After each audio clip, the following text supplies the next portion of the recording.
I was going to review the new Unearthed Arcana, but something far more interesting released, which is the new Grim Hollows Players Pack. This book comes from Ghostfire Games, which is one of my favourite third-party producers of this kind of stuff, and it precedes the campaign setting book, which will be coming out at the end of September. This is the most comprehensive and substantial addition to player options I think we have seen since the release of 2024 rules, and it is preposterous. It features not only a new class with 4 new subclasses, but also 3 new subclasses for all of the 12 core classes, meaning that this book has a total of 40 subclasses, which is, quite frankly, too many, almost. Along with that, it has new heritages, which is your species options, it has transformations, it has spells, it has new items, included with new weapon masteries as well. Look, I'll show you. It has all of this stuff. I'm going to be frank, reviewing 13 subclasses usually takes me about an hour to get through in terms of a video. I'm not going to dedicate 4 hours to a video. You don't want to watch that. I would have no voice bit at the end of it. So what we're going to do is I'm going to go through the Monster Hunter class, and then I'm going to go through one subclass from all 13 of the classes involved here, and basically pick the one I think is most interesting and break that down and talk about it. So let's get to it. The new class is the Monster Hunter, which, as you can see here, hunts monsters. That's a ridiculous way to start things. Good gravy. The Monster Hunter is a martial class, despite what you might think. It has primary abilities are strength or dex and intelligence. I'd imagine most people are going to go dex with it, but it is entirely up to you. It has a decent hit die of d10. Saving throw proficiencies are dex and int, which aren't bad at all. Then you get, proficiencies, you get simple and martial weapons, and you get light and medium armor along with shields. Let's go over the first level 1 feature is the most important one for the class, which is your monster grimoire.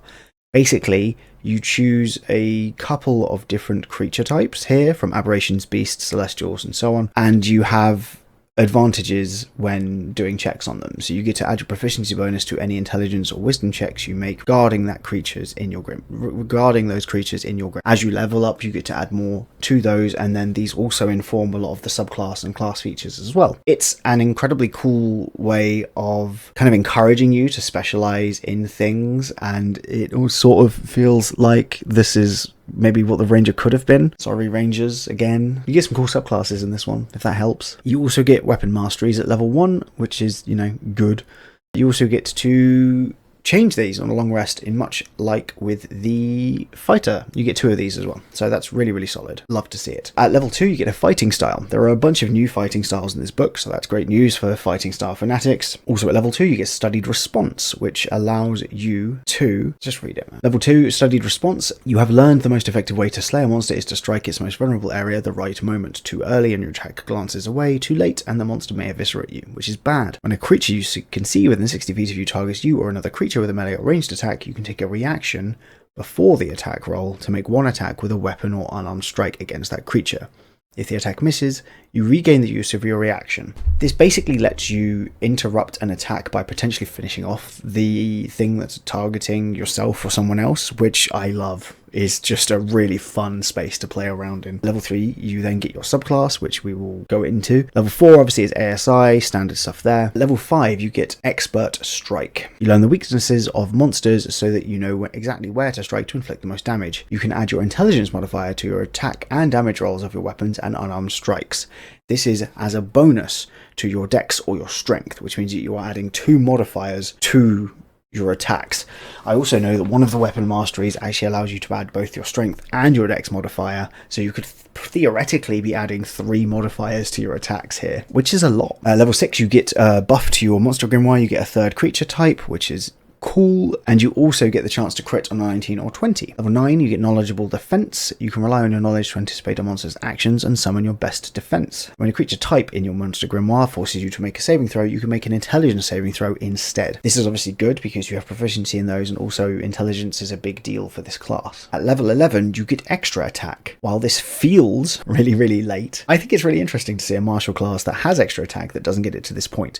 A fighter will have 3 attacks at this point, and as a monster hunter, you also get to add 2 different stat modifiers to your attack, and also the one attack you're doing is basically going to be hitting harder because of that. I think it's a fun place to have it. Level 13, you get another new creature type, which is great. 4 creature types is a fair amount, frankly. Level 14, you get lair sense. You're experienced at navigating the threats that arise near a monster's lair. You have advantage on saving throws and resistance to the damage of lair actions and regional effects caused by creatures. In addition, you have advantage on your saving throws and resistance to damage against the legendary actions of creature types in your monster grimoire. So if you specialised in hunting dragons, basically, you can resist a lot of the damage they could be doing for the legendary actions, which is really, really fun. Level 17, you get Slayer's Aid. You're able to coordinate with your allies to quickly slay dangerous monsters. When you use your Studied Response, which you will remember is the unique reaction attack, you can choose a friendly creature that can see or hear you, and it can also use its reaction to do the same thing. If they don't have their reaction, they regain it, but must use it to make the attack.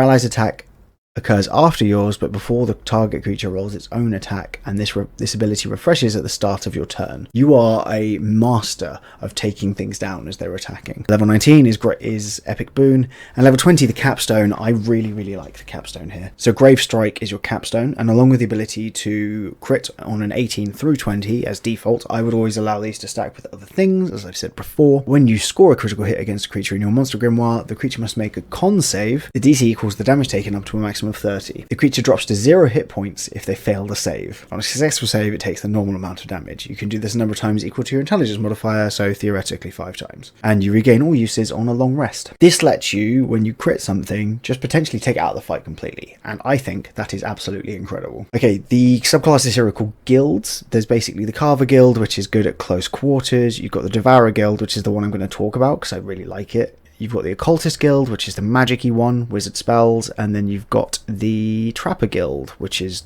traps, obviously. So let's go over the Devourer Guild. Love the artwork. A lot of really good artwork in this book, unsurprisingly. So the flavour here is folk in Etheris don't always speak highly of monster hunters, and many consider them to be just as depraved and inhuman as the evils they vanquish. Many of the appalling tales about monster hunters can be attributed directly or indirectly to the Devourer Guild, who are accused of being monstrous cannibals. The truth is barely any better. Devourers have spent their days consuming the flesh and blood of the monsters they slay, and over time their metabolism has changed to tolerate this disgusting practice. Devourers adopt mutations shortly after consuming their prey. Level 3, you get proficiency with alchemist supplies and cook's utensils, which is dark and quite funny. You also get transmuting metabolism.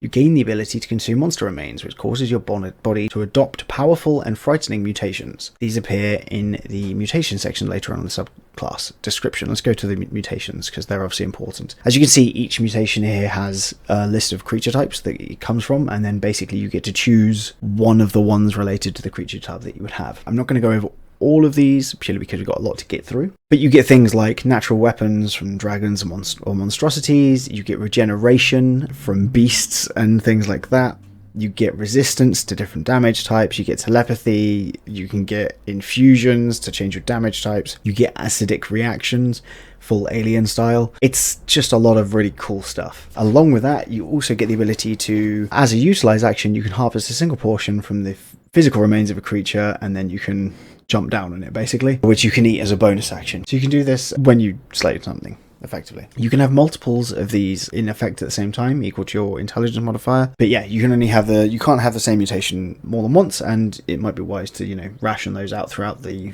adventuring day. Level 7, you get synchronized response. Your ingestion of monsters heightens your understanding of them and their behavior. When you eat something, you also get, when you make an attack as part of your reaction, you deal an extra 1d6 damage. This has the same damage, so this is your studied response, basically. Or obviously an opportunity attack. Level 10, you get gnawing hunger. Your hunger for your enemy allows you to partake of its essence during battle. When you deal damage to a creature with a melee attack, or using a weapon or an unarmed strike, you gain 10 health equal to half the damage dealt. If the target is a creature in your monster, you instead gain 10 health equal to the damage dealt. You can do this a number of times equal to your intelligence modifier, and you gain all uses on a short or long rest. Very cool. Level 15 is alchemical decoctions. You can spend 1 hour and 20 gold pieces worth of alchemical ingredients, such as special herbs and monsters, to use your alchemist supplies to convert a monster potion into a decoction. A decoction is a magic potion that grants the benefits of the consumed monster portion. You can have 4 unconsumed decoctions at once, and you can destroy one as a utilize action. A creature other than you can consume one of these without adverse effects, and gains 1 exhaustion level for each decoction after that. This basically lets you share them out, but also lets you keep them for longer, because these don't get destroyed when you next long rest. Finally, at level 18, you get acquired taste. Your hunger for monster portions has increased to the point of being insatiable. You can now consume 1 additional portion safely. Additionally, for 1 minute When you consume a portion, you have advantage on attack rolls made as part of your reaction. I really like the focus on reactions there.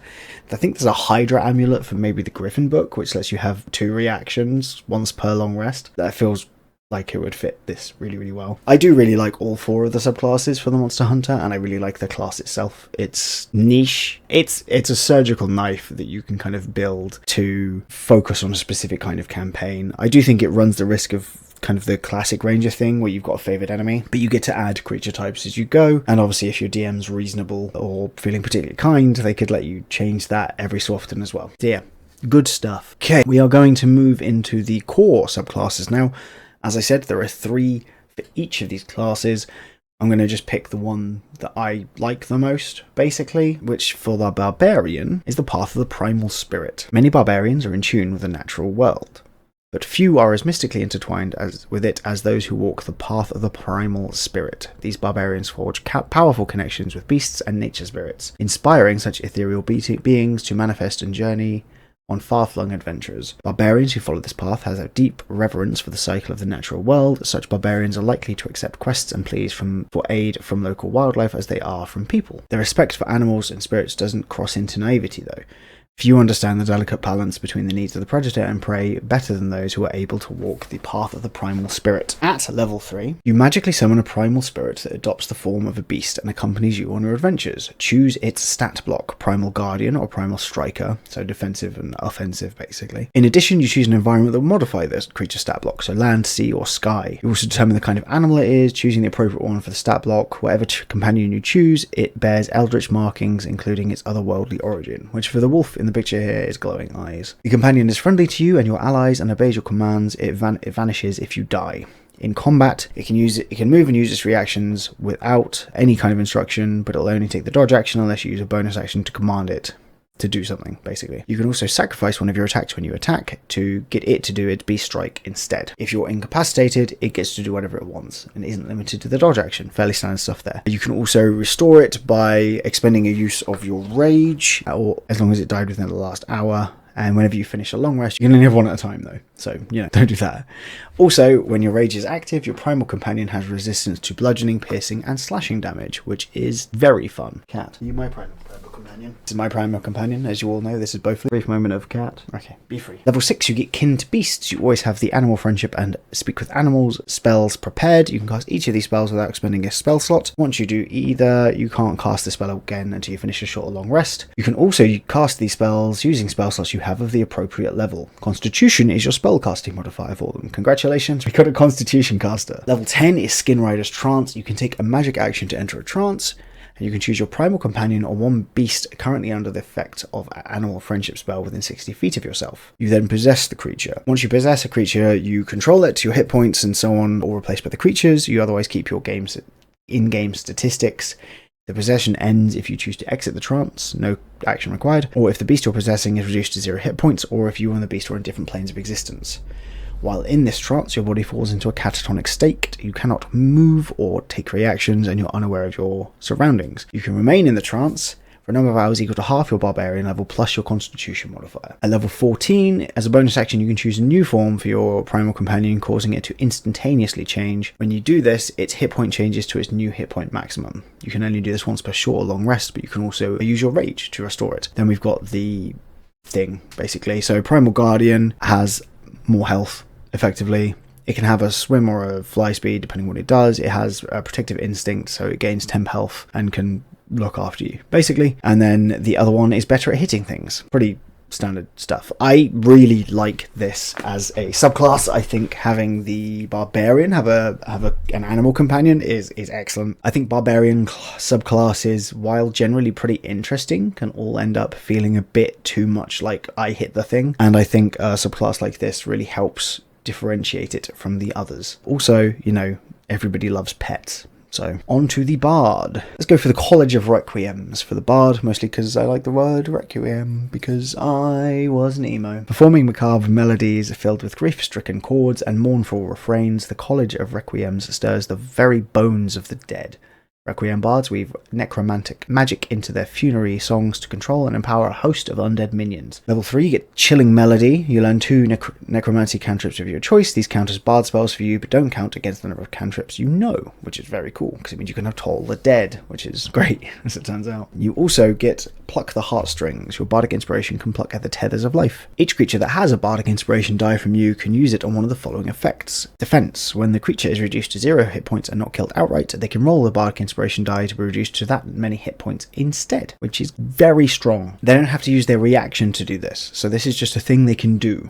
So you giving out your bardic inspiration is a get out of death free card once, which is sick. And then offense, if they hit something with an attack roll, they can roll the bardic inspiration die to add the damage, add the number rolled as necrotic damage. Level 6, you get Stir the Bones. You always have the Animate Dead spell prepared. It counts as a bard spell for you. When you expend a use of bardic inspiration, choose undead creatures under your control within 60 feet of yourself up to a number equal to your charisma modifier. The chosen creatures each gain a bardic inspiration die, and they do not count against your limit. When an undead creature under your control expends a bardic inspiration die on an attack roll, it can also add the number rolled on the bardic inspiration die to the attack damage roll if that attack hits. It makes them more likely to hit and then also boosts the damage, which is fun. And then at level 14, you get Dual Death. When you cast a necromancy spell that only targets one creature, you can target a second creature within range. You can only do this once per long rest, but you can also expend a bardic inspiration die to regain it. So this is your necromancy bard. I think having a necromancy bard is great. I mean, we've got the College of Spirits, and there's also the Ghostlight bard from the Crooked Moon, so it's not like third-party enjoyers don't have a few options for this, but this is pure necromancy. This isn't just like death-themed, which I think is great. Again, also love the artwork. On to clerics. We'll go with the Eldritch domain, I think, for the clerics. Even the most benevolent divine beings operate outside the bounds of mortal comprehension. These eldritch forces sing a siren song that calls to mortal worshippers through lucid dreams and terrible whispers. The Eldritch domain empowers the followers of the unknown and distant forces of chaos, divine entities of eldritch oblivion, and dead gods. And naturally, you get some spells. Detect thoughts, hideous laughter, see invisibility, sleep, fear, tongue, confusion, phantasmal killer, contact other plane, and dream. It's a decent enough list. I have a cat fluff on my face. It's not especially exciting, I wouldn't say. Hideous laughter is great. Obviously, see invisibility and sleep can be really, really good. Detect thoughts is a classic RP one, but other than that, I would say it's kind of it fits, but it's not exciting. It's also weird to see that there aren't a bunch of the new spells included here from the book, but hey. Level 3, you also get Eldritch Contagion. You've been gifted with the ability to impart a fleeting taste of the unknowable on others. When you take a magic action to cast a spell using a spell slot that targets one or more creatures, you can force one target of the original spell to make a wisdom saving throw against your spell save DC. On a failed save, roll on the Eldritch Effects table and the target creature suffers that effect for 1 minute. At the end of each of its turns, it repeats this effect, ending it early on a success. So this can stop them casting... It can't speak, can't cast spells with verbal components, take extra damage each turn. It makes them prone, basically. Disadvantage on attack rolls and wisdom checks. It can do an action or a bonus action. It's reckless, so it has advantage on attack rolls, but attack rolls against it also have advantage. Deafens them or frightens them. All fun stuff. Also at level 3, good. I always forget how many things clerics get at level 3. You'd think I'd remember, given how many of these reviews I've done now. As a magic action, you can expend a use of your channel divinity to choose a point within 120 feet of you that you can see and roll on the Eldritch Effects table. Each creature in a 15-foot sphere centered on the point must succeed on a wisdom save or have that effect, basically. Level 6 gets you Otherworldly Calm. You have resistance to psychic damage and advantage on saving throws to avoid or end the charmed and frightened conditions. Additionally, your thoughts can't be read by telepathy or other means unless you allow it. The attempt automatically fail and the creature must succeed on a wisdom save or take psychic damage equal to your cleric level. That is super niche, but a lot of fun in the rare occasion that's going to happen. And then at level 17, when a creature fails a wisdom saving throw against your Prophecy of Doom feature, which is your channel divinity, you can deal 10 d10 psychic damage to it. Once a creature takes damage this way, it's immune to the effect for 10 minutes, after which it can be affected again. This is not X amount of times per thingy, it's just limited by the number of channel divinities you have, so that is potentially a lot of damage. 10d10 is an average of 55 damage, so an extra 55 damage on top of, frightening something isn't bad at all. Gods are eldritch in nature, especially, and in other kind of books like these, so I really like this as a domain. I think it fits really well, and I think you could pretty much argue the case for this being basically any god that you wanted it to be, and just being that your character is one of the few that has genuinely witnessed divinity. On to the Druid, and we're going to go for the Circle of Mutation. Druids of the Circle of Mutation believe that nature should be improved in order to compete with the unnatural world. Their order hides in the darkest corners of swamps and forests, conducting experiments to warp the structure of their domain. They go unheard from for months, emerging from the wilds with twisted vines and mutated creatures at their side. These Druids have earned scorn from other circles, discredited as those who have lost their way. The eyes of these Druids, those who wish to preserve nature as it is, simply fear what change brings. You channel the endless So at level 3 you get your circle forms.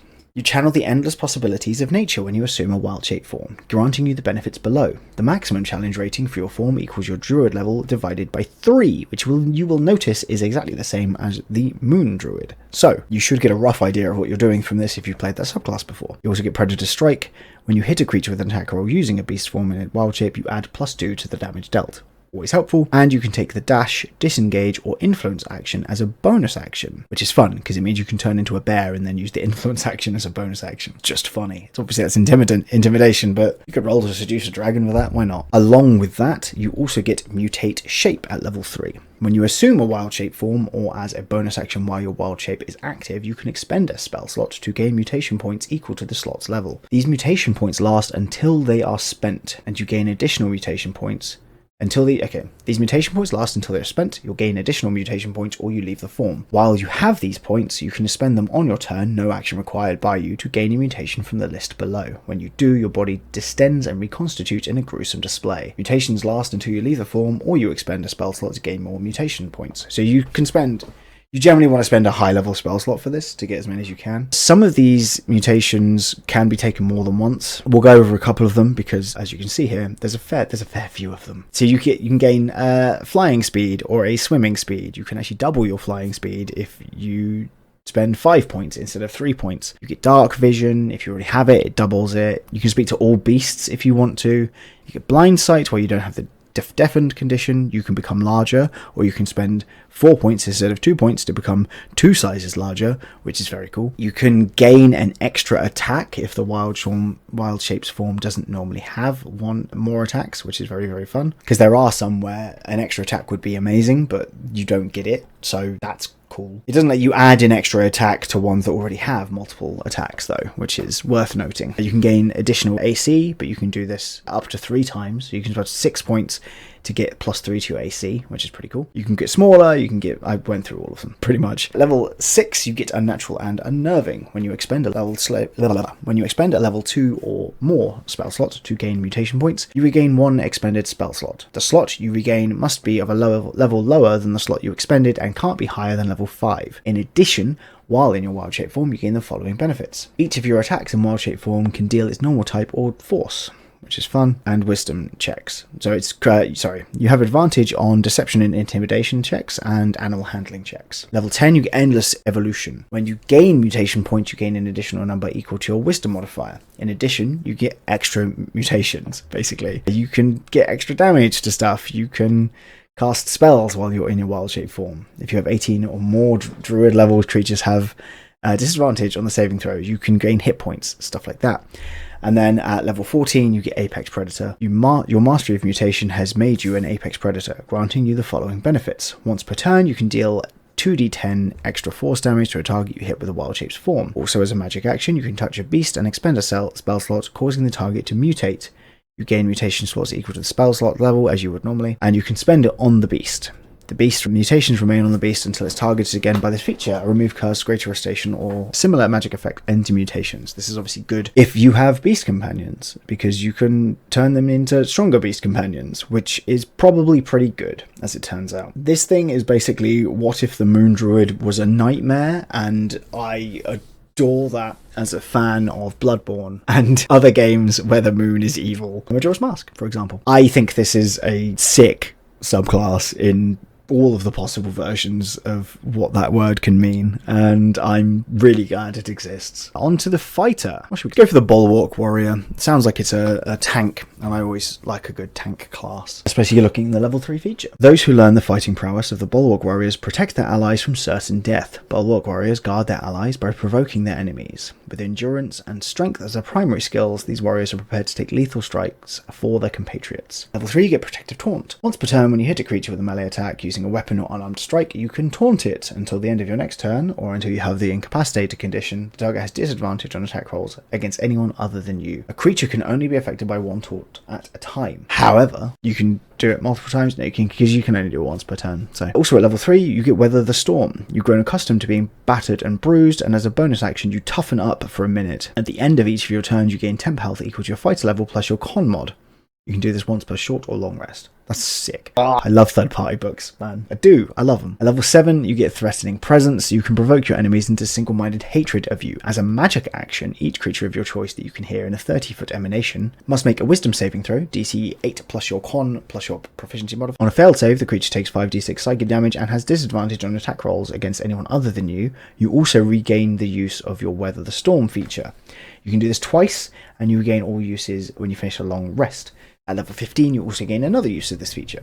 That's great. It's also really nice to have an AoE attack as a fighter. I just really like that as an aside. At level 10, you get Aggressive Defense. You know when to switch from defense to offense. Once on each of your turns, when you hit a creature with an attack roll using a melee weapon or unarmed strike, you can lose temp health equal to no more than half your fighter level rounded down to deal extra damage to the target equal to the number of temporary hit points lost in this way. So you can deal extra damage, basically, by sacrificing your temp health, which is cool.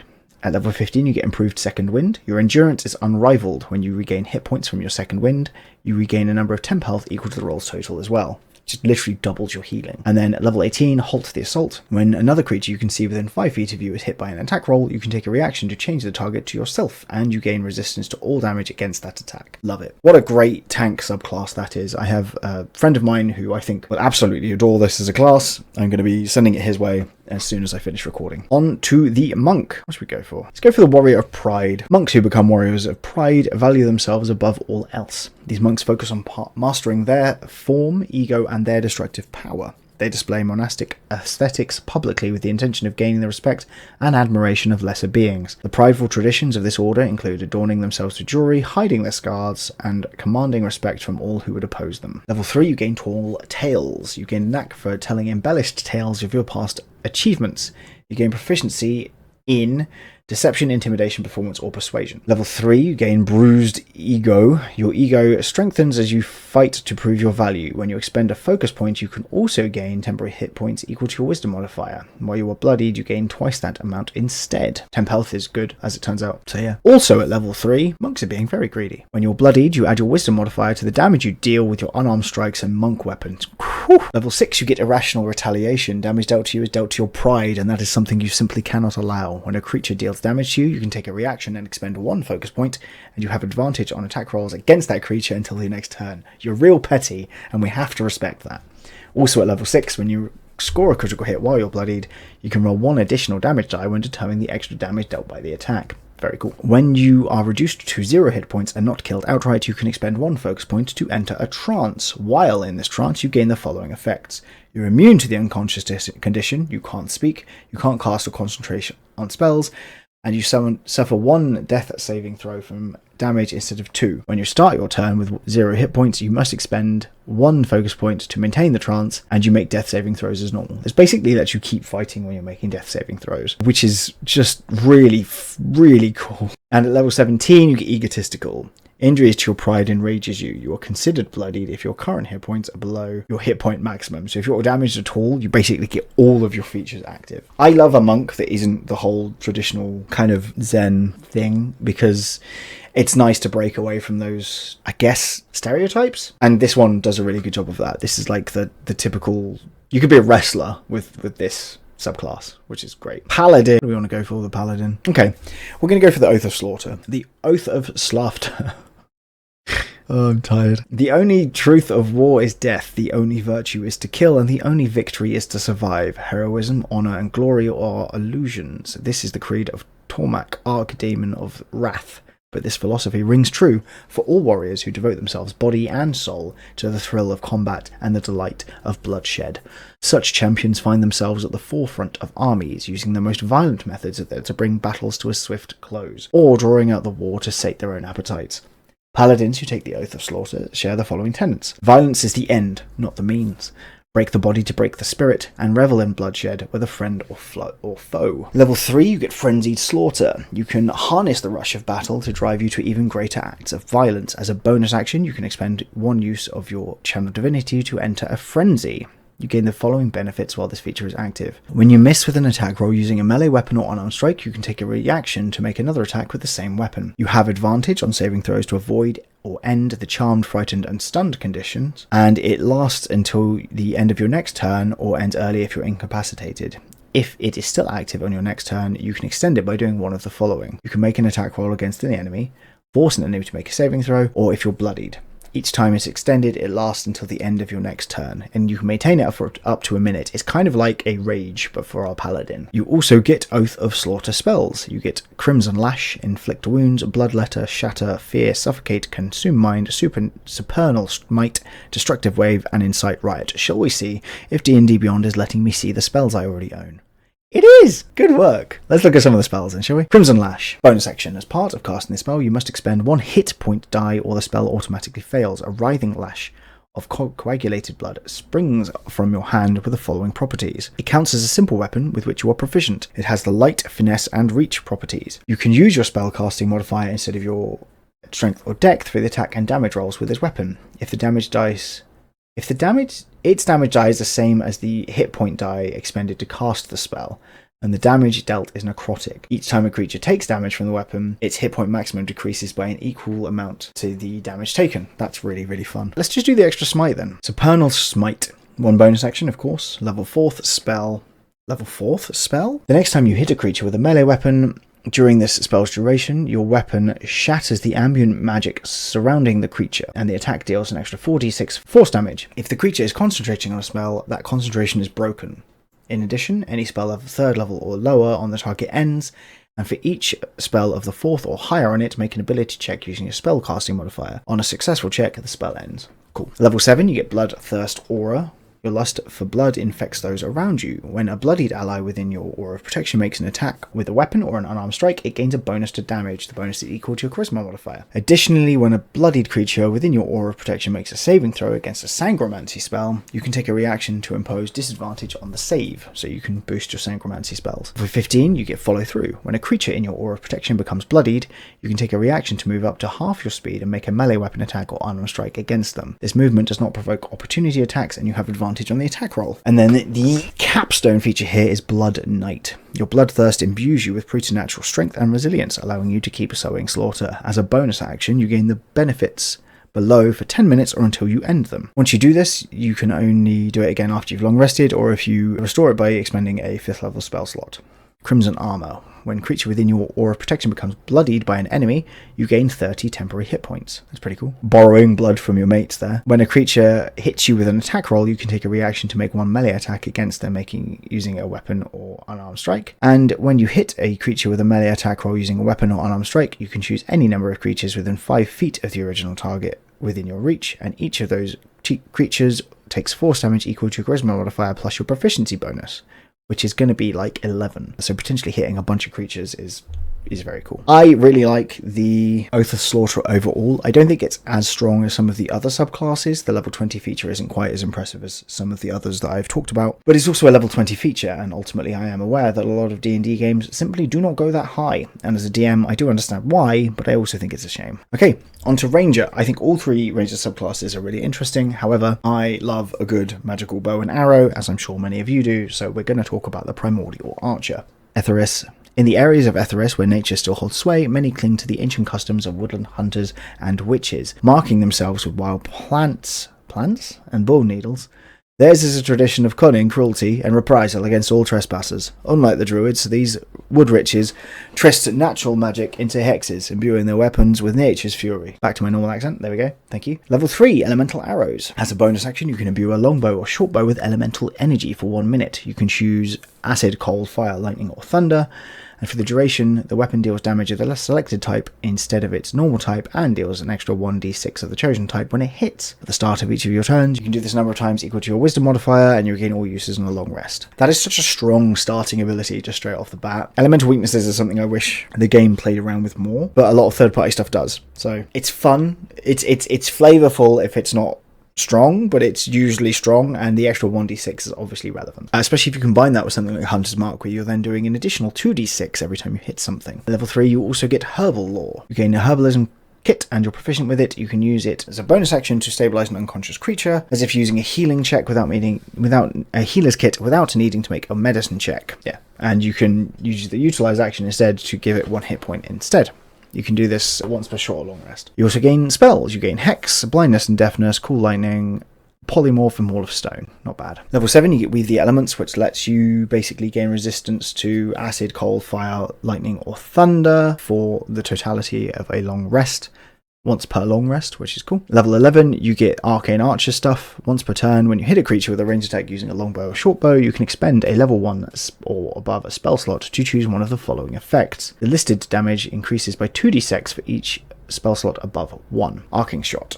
Electricity crackles around the arrow. Make a ranged attack roll with the same weapon against the second creature within 30 feet of the target that is also within range. Each creature hit takes 2d6 lightning damage. So that'd be 4d6 lightning damage if you did a level 2 spell, for example. Entangling Shot, you can entangle stuff. It's a classic. Hexing Shot, you deal psychic damage and they gain the charmed or frightened condition for a minute, which is up to you, which is fun. And then Viper Shot, you transform your arrow into a snake and you get to live with it as a pet.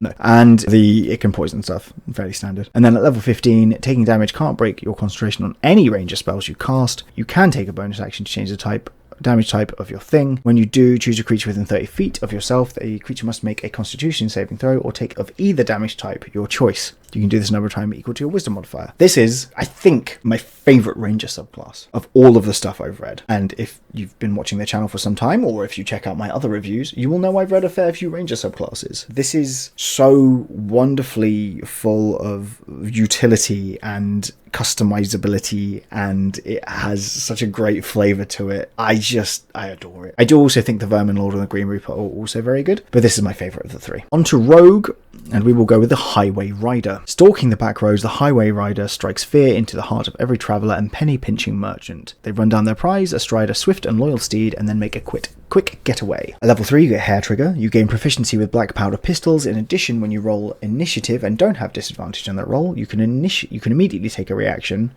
for one of the following options. You can immediately make an attack with a weapon or an unarmed strike. You can move up to your speed without provoking an opportunity attack. A controlled mount moves up to its speed without provoking opportunity attacks. Or you can take the dodge or utilize action. So you could slam a door closed or something, or yeet a grenade at someone too. Also at level 3, you get Trusty Mount. You always have the Find Steed spell available. With this feature, you can cast it without a spell slot or components, and your spell casting ability for it is Intelligence. When you cast this spell with this feature, you cannot do so again this way until you finish a long rest. And then you also get Ride Them Down. You don't need advantage on the attack roll to sneak attack if you or a controlled mount you ride moves at least 20 feet, and you don't have disadvantage on the attack roll. At level 9, you get Horse Lord. You can spend 1 minute grooming and caring for your mount, and at the end of it, it gets temporary hit points equal to twice your rogue level. In addition, your mount can take a bonus action to dash, disengage, or dodge, which is very cool. Level 13, you get True Grit. You gain proficiency in con saving throws. In addition, when you're subjected to an effect that allows you to make a constitution saving throw to take only half damage, you instead take no damage if you succeed on the saving throw and only half if you fail. You get Evasion for Constitution saving throws. Evasion is a very strong ability. Having that in 1/3 of the saving throws is pretty darn powerful. And then at level 17, you get Desperado. When you are reduced to 0 hit points and not killed outright, you can use your Hair Trigger feature immediately before you fall unconscious. It's a Highwayman flavour. What's not to love? You can play the Highway Rat from the Highway Rat. I didn't need to elaborate on what book it was from, I don't think. It's sick. Sorcery time. Let's go for the Wretched Bloodline. With every promise whispered to a fairy, every contract signed with the devil, and every pact made with the dead. There's a chance that someone doesn't keep their end of the bargain. The vengeance of immortal beings lasts much longer than one lifetime, and the lingering magic of these curses can affect the mortal's descendants. These inherited magical afflictions may manifest as a plague, deformity, or aversion to the sun. In such families, children may be born who learn to master their latent magic within their inherited curses, turning their banes into personal boons. These sorcerers are known collectively as the wretched. Level 3, we get 3 things again. Bad luck charm. You have the ability to cast a sliver of your curse onto another temporarily. As a bonus action, choose a creature you can see within 30 feet of yourself. The chosen creature has disadvantage on the next D20 test it makes before the start of your next turn. Short or long rest, or unless you spend 1 sorcery point to restore the use of it. This can give a creature disadvantage on saving throws. So you could use innate sorcery to boost your saving throw DC, and then also give the creature a disadvantage on the saving throw. So that's pretty strong. You also get blood ties at level 3. Your senses easily attune to the supernatural that caused your inherited affliction. You always have the detect evil and good spell prepared and can cast it without a spell slot. In addition, choose one of the following types of creatures that cursed your ancestor: Fey, Fiend, or Undead. On each of your turns, while you maintain concentration on detect evil and good, including the turn when you cast it, creatures of the chosen type have disadvantage on attack rolls against you, and you can't be possessed, charmed, or frightened by such creatures. This is a short or long rest too. You also get Wretched Curse. You suffer from a curse inherited from an ancestor who failed to uphold their end of a bargain with an otherworldly power. Choose one of the following curses that's passed down to you. Your ancestor was cursed with a hulking frame. You have disadvantage on dexterity checks to escape notice by moving quietly. In addition, your hit point maximum increases by 1 and increases by 1 whenever you gain another sorcery level. Finally, you count as 1 size larger when determining your carrying capacity. Nocturnal. Your ancestor was cursed to shun the light of day. You have disadvantage on perception checks that rely on sight when you're in sunlight, and you get basically better dark vision through both magical and non-magical darkness with 120 feet. And then Plaguebearer, your ancestor was cursed with physical symptoms of a plague. You have disadvantage on persuasion checks, made to influence an indifferent humanoid within 5 feet of yourself. In addition, you are immune to the poisoned condition and have resistance to necrotic damage. We love a boon and a blight when picking this kind of stuff. Level 6, you get Share the Burden. You always have the Bestow Curse spell prepared. You can cast the spell using 3 sorcery points instead of a spell slot. When you do so, it doesn't require concentration, and its range changes to 60 feet for that casting. Level 14, you get Terrifying Visage. As a bonus action, you can adopt the terrifying visage of the being that cursed your ancestor for 10 minutes. During this time, you can take a magic action to cause a creature of your choice within 30 feet of yourself to make a wisdom save. On a failed save, the target has the frightened condition until your next turn. In addition, while your terrifying visage feature is active, you gain the following benefit based on the creature that you have a relation to. Fey is a bonus action you can teleport, obviously. Fiend, you have resistance to cold and fire damage, strong. And Undead, when you take damage of any type other than radiant, you can take a reaction to reduce the damage by half of your sorcerer level. You can only do this once per long rest. And then at level 18, Vengeful Summon. Your magic has become powerful enough that you can call and command a servant of those who cursed you. Choose one of the following creatures based on the choice you made with your Blood Ties feature: Lamia or Troll for Fey, Barb, Devil, Incubus or Succubus for Fiend, or Ghost or Wraith for the Undead. You can take a magic action and spend 5 sorcery points to summon. The creature appears in an unoccupied space you can see within 60 feet of yourself and disappears when it drops to 0 hit points. You can use this feature to summon another creature, or after 10 minutes have passed. Right, yeah, that's when it all ends. Sorry. Brain no good. The creature is an ally to you and your allies, and it shares your initiative count, and it takes its turn immediately after yours. It obeys your verbal command. If you don't issue any, so Beastmaster rules. What a cool subclass to have, you're the chosen one, but you're not the chosen one. You're the cursed one, I think is a really fun twist on the classic sorcerer thing. For warlocks, we have vampires, hags, and parasites. Let's go for the vampire patron, shall we? You've made a pact with a powerful vampire, cursed by the gods or born as a creature of the night. Hundreds of haunted beings serve this vampire, so why enter a pact with you? Because you can act in the light of the day unhindered, or to cull weaker vampires? I like a little question. We love a little question in the flavor text. At level 3, you get Drain Life. You gain an innate power to drain the life from the living. After you take the attack or magic action, you can use a bonus action to make an unarmed strike. On a hit, the unarmed strike deals necrotic damage equal to 1d6 plus your charisma modifier instead of its normal damage. When you hit a creature with your Drain Life, you can expend a packed magic slot to deal an extra 1d8 of necrotic damage to the target, plus an extra 1d8 for each of the spell slot. When you expend a spell slot this way, you regain hit points equal to the amount of damage dealt. This really feels like a Pact of the Blade Warlock subclass, which is fine. We all have Pact of the Blade. You also get Dark Vision, again, 60 feet, or an additional 60 feet if you've got it, and you get First Vampire spells. How weird. You get Bane, Command, False Life, Fog Cloud, Conjure Animals, but only for bats, rats, or wolves. Gaseous Form, Dominate Person, Seeming, Little Death. Little Death is new. Let's read Little Death. When you cast this spell, you drop to 0 hit points and die. That seems bad. At the start of your next turn, you become a ghost, occupying the same space as your corpse. Your game statistics are replaced by the ghost's stat block, but you retain your hit points, hit point die, intelligence, wisdom, and charisma scores, and languages. While you are a ghost, you can only use the abilities detailed in the ghost's stat block. In addition, you add your proficiency bonus to attack rolls and to the DC of your ghost's abilities. The ghost is a pretty strong stat block, just generally speaking. I believe it does 3d10 damage as per, and it does 2 attacks, and you can possess stuff, and you can frighten stuff. So not a bad one to have. Your GM secretly rolls a 1d8 when you cast the spell after a number of hours equal to the spell ends early if you're reduced to 0 hit points as a ghost, or you take the magic action to end the spell. If the material component used to cast the spell remains on your corpse, you return to life with a number of hit points equal to half your hit point maximum. If it's no longer on you, you make death saving throws as normal. Very cool. Level 6, you get Creature of the Night. You always have the polymorph spell prepared. You can cast it on yourself without expending a spell slot and without material to turn into a bat, rat, or wolf. All the standard polymorph and wild shape stuff. You also retain your skill and saving throw. Yeah, standard stuff.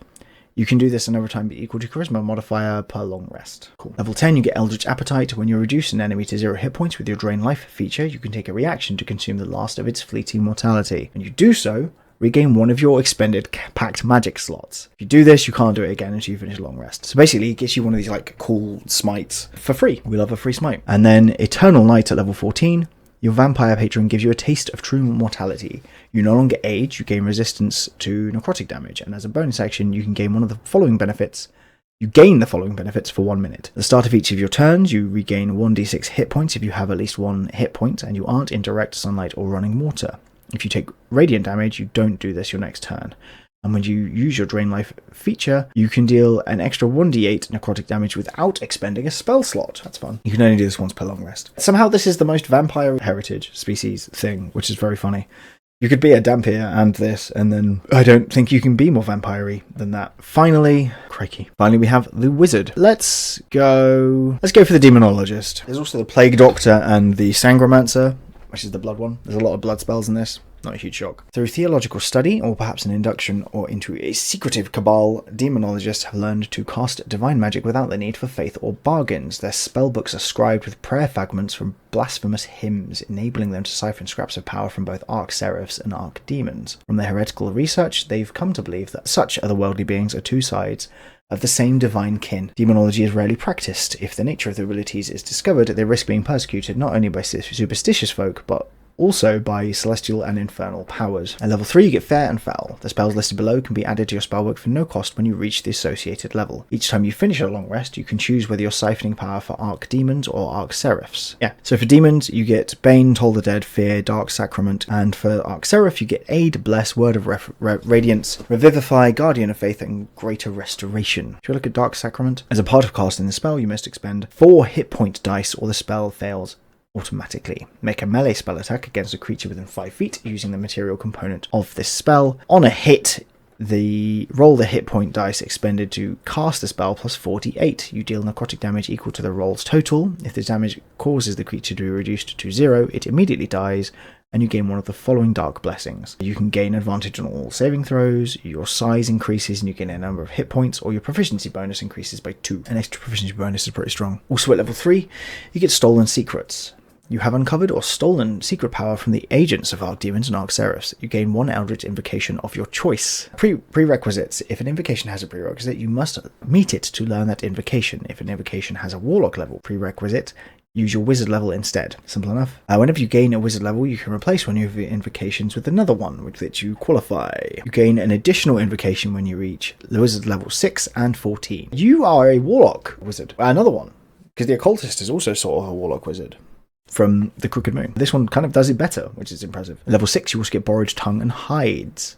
Also, at level 6, you get Borrowed Tongue and Hides. Archdemon Boon. When you're siphoning power from an Archdemon, you have resistance to necrotic damage. In addition, fiends that know languages can understand your speech, and you can understand theirs, even if you do not share a language. and the Arc Seraph boon is you have resistance to radiance, and then the same thing with the languages. As a bonus action, you can change which side you are siphoning from. You can only do this once per long rest though. At level 10 you get Unearthly Countenance. As a bonus action, you adopt an infernal or celestial countenance for 10 minutes. For the duration, your appearance gains aspects of the power. You gain the following benefits. You can have advantage on your charisma checks. When you expend a spell slot to cast a spell from the Archdemon or Arc Seraph tables, the spell is cast as if you had spent a spell slot of 1 level or higher, and you gain wings. We love wings. You can do this once per long rest, or you can spend a level 5 or above spell slot to get it back. And the final one is the Eternal War Eruption. At level 14, you use the powers at your command to call forth warring celestials and infernals. As a magic action, you summon a manifestation of the war between Archdemons and Arc Seraphs in a 30-foot sphere centered on a point within 120 feet of yourself. Each creature in the sphere must make a charisma saving throw against your spell save DC. On a failed save, they take 4d10 necrotic and 4d10 radiant damage, and they're blinded until the end of the next turn. On a successful save, a creature takes half as much damage only. As part of the same action, you can change the power you are siphoning from, and also regain 1 wizard spell slot of your choice of 5th level or lower. You can only do this once per long rest. This is a really interesting design space for wizards, when they're usually the nerdy book ready ones, and this is kind of hinting at like this dark secret history instead of just the secrets of magic, and using that to your advantage. I think this gives a lot of room and potential like character hooks and stuff for the DM as well to play with, which I'm always in favour of, and I think it's really solid. It is just one of each of the 40 subclasses held within this book. There are also transformations, there are spells, and there are species, which are customizable in this book. There is so much in this darn book. It is genuinely preposterous, and I think it's a pretty staggering achievement by Ghostfire Gaming to put it out, and for it to be as sizable as it is, but also as well put together as it is. I think generally the design here is really, really good, and I think anyone that's looking for more player options and likes this kind of, well, likes the whole dark fantasy vibe, you'd be silly to miss this. I think this is almost a must-have, and I think it's great. But yeah, that's it for now. If you enjoyed this, like and subscribe. If there are any particular things you want me to check out, I guess mention in the comments. I'll do my best, and I'll probably do some builds of some of these in the coming weeks and months. Until next time, however, do take care. Goodbye.